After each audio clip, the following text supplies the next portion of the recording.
Сәлем достар, мен каналыма қош келдіңіздер. Сіздерге өзімді таныстырып өтейін. Мен атым Гүлім. Және мен өзім дәрігер педиатр болып табыламын. Сондықтан осы тақырыпты қозғап отырмын. Негізі ана бұл әйелдің ең осы өмірге келгенде ең бірінші мақсаты десек те болады, міндеті десек те болады. Сондықтан ана болу және де баланы туғаннан кейін 1 жасқа дейінгі кездегі мәселелерді мен 10 пунктке, 10 бөлімге бөлдім. Бірінші, сізге балаңызды алдыңызға кеудеңізге қояды. Роддомға барған кезде кеудеңізге балаңызды қояды. Ол не үшін? Ол сіздің балаңыз, сіздің микрофлораңызды, абсеминенция дейді, орысша айтқанда, микрофлораңызды алсын. Жаңағы дәрігерлердің емес, жаңағы жатқан палатаның емес, сізге дейін қанша адам келіп туды ғой, соған байланысты палатаның емес, дәл сіздің ғана микрофлораңызды алсын деп, және де ана мен баланың арасындағы контакт және де өмір алдында осы көмектеседі дейді. Балаға деген ананың деген ықыласы, балаға ананың ықыласы осы арқылы беріледі дейді. Сондықтан алдына жатқызады кеудесіне. Мен айтқым келіп отырғаны, туылған кездегі баланың 1 жасқа дейінгі кезде не жасайды бәрін айтқым келеді. Өйткені мен күнде көріп жүрген нәрсем, күнде сұрап жүретін нәрсе менен әйелдер, ол неге, мынау неге жасайды, мынаны неге жасайды. Сондықтан көп сұрақтар болғасын, мен осы сұрақтарға жауап бергім келеді. Микрофлорасын алғаннан кейін тетрациклин жағады. Одан кейін сіздер кіндікке келсек, 3-ші пункт, кіндікті қазіргі протоколдар бойынша, қазіргі заңдар бойынша біз кіндікті ешқандай обработка жасамаймыз. Бұрынғы кезде кіндікті күніне 2 мезгіл керек десең басқада майздар жағып, зеленка жағып, перекис жағып жасайтын болған. Қазіргі кезде оны алып тастады. Ешқандай обработка жасамаймыз. Ол неге? Өйткені сіз обработка деген жаңағы сұйықтықтарды құясыз, ол жаңағы кіндігі суланады және ылғалданып, жаңағы кіндігі түспейді. Бізге керегі кіндік қурап түсіп қалу керек. Егер сіз ештеме құймасаңыз, ешқандай обработка жасамасаңыз, сіздер ешқандай өзіне өзі қурап түсіп қалады. Егер оны ылғалдатай берсеңіздер, ол одан самайын тұра береді көпке дейін. Сондықтан сол мақсатта біз қазір обработка жасамаймыз. Және де ешқандай инфекция болмайды, ешқандай инфекцирование болмайды. Сондықтан сіздерге айтқым келеді, уайымдамаңыздар. Көп жағдайда өзіне өзі түсіп қалады. Егер бөліністер болып жатса, спиртовка дейді, немесе 70% спиртті тампонмен алып, стерильный тампонмен алып, жақсылап сүртіп тастауға болады. Зеленка, перекис жақпаймыз. Және де омыраумен еңімізу туралы мен айтып өткім келеді. Бұл туралы өте көп сұрақтар бар менде. Негізі Алла бізді жаратқан кезде барлық анаға өзінің сүтін береді. Кейбір аналарда ол аз болады, кейбірлерде көп болады. Көп жағдайларда өзінің баласына өзінің сүті жетіп жатады. Оған уайымдамаңыздар, барлығы жетеді, барлығы жақсы болады. Көбінесе әйелдер бірінші кезде, уыз кезде балам тоймай жатыр дейді. Ол дұрыс ой емес. Өйткені барлық бала туған кезде асқазандары өте кішкентай, оларға тек қана жаңағы уыз, Алланың берген өзі уызы алғашқы 3 күнінде жетіп жатады.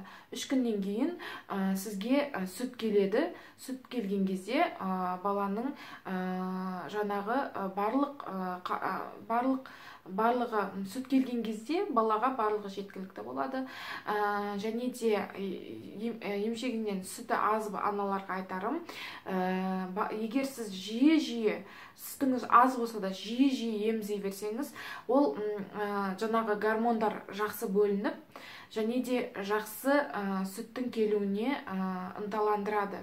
Сіздер емізген сайын сүттер келе береді.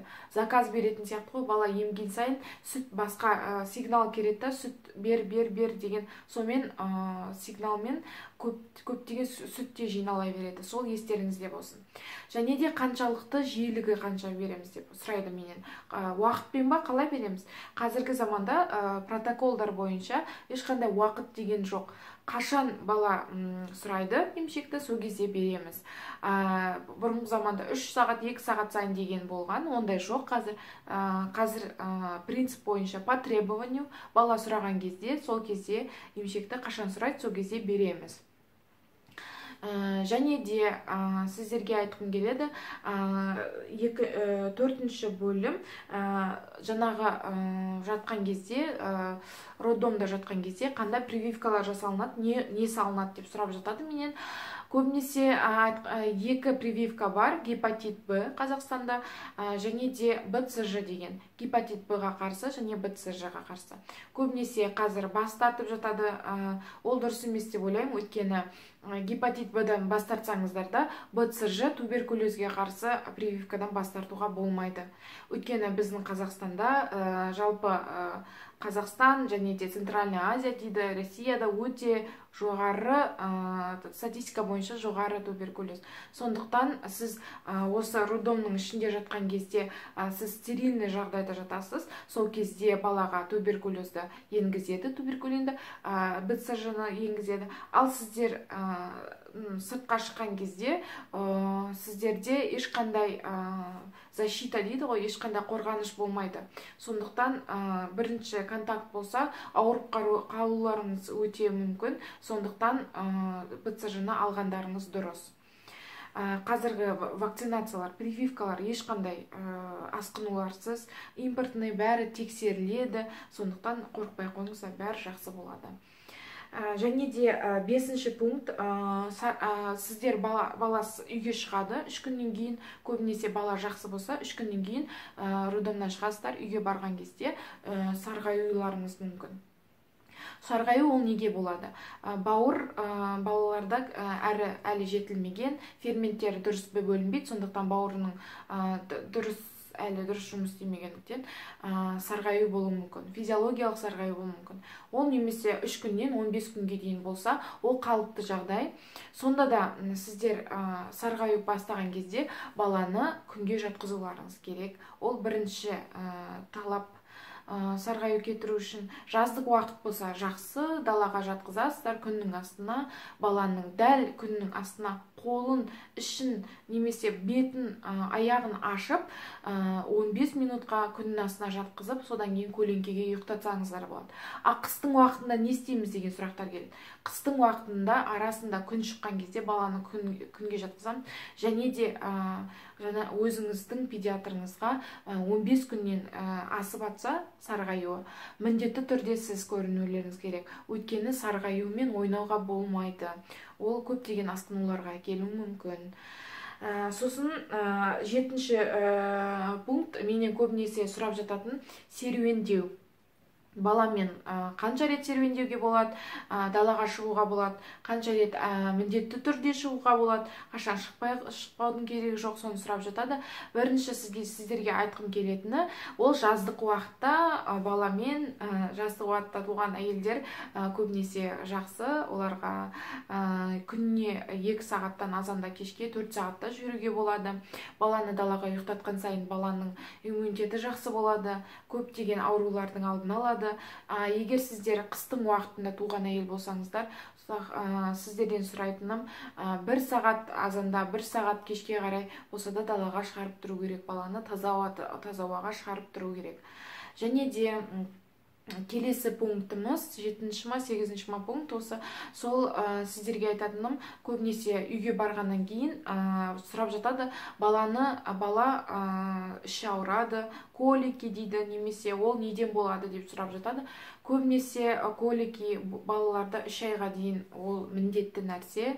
Ол бала анасы қанша диета ұстаса да, қанша осыны алдын алам десе де, ондай болып жатады. Неге? Өйткені баланың баланың ағзасында баланың организмі әлі үйренбеген, бұл әлемге, бұл өмірге асқазан микрофлорасы әлі қалыптаспаған десем де болады. Ішінде лактобактериялар, бифидобактериялар енді түзіліп жатыр. Анасы емізген сайын сол лактобактериялар да болып жатады.